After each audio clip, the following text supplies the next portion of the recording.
12/7 എനിക്ക് ഈ നമ്പറിൽ നിന്ന് എനിക്ക് കോൾ വന്നത്. എന്നെ മനഃപൂർവ്വം കരിവാരിത്തേക്കാൻ കുറച്ച് ആൾക്കാർ ഇറങ്ങിയിരിക്കുകയാണ്. കേട്ടാൽ അറയ്ക്കുന്ന തെറിയാണ് ഇങ്ങനെ പറഞ്ഞുകൊണ്ടിരുന്നത്.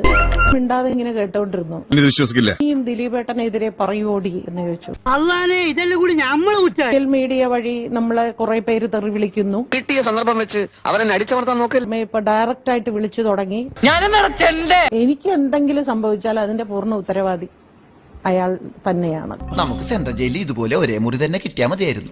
ദിലീപ് തന്നെയാണ്. അമ്മ ചൂണ്ടിക്കാണിച്ചു കൊടുത്താലും അച്ഛനെ അംഗീകരിക്കാത്ത പന്ന കൊടുക്കാൻ വളരെ മിടുക്കനായതുകൊണ്ട് തന്നെ, അതിൽ നിന്ന് ഊരിപ്പോരാനും വളരെ മിടുക്കനായതുകൊണ്ട് തന്നെ അങ്ങനെ തന്നെയാണ് കരുതുന്നത്. എന്നോടൊന്നും പറഞ്ഞിട്ട് കാര്യമില്ല. നോ ഇൻഫർമേഷൻ, വിവരമില്ല.